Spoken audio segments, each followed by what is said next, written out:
สวัสดีค่ะเป็นนี่ข้อสิมาเก็บเห็ดผากคำเฝ้าผากหนึ่งกลางวันผากหนึ่งเล้งผากหนึ่งเมื่อนี่มากับอียาย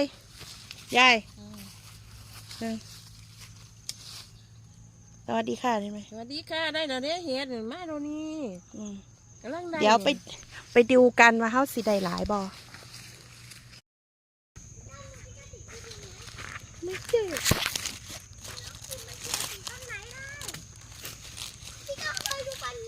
นี่ครับเป็นแรงงาน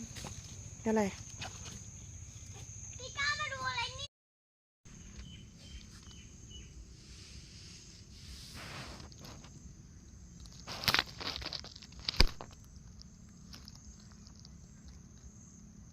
โลฮัลโหล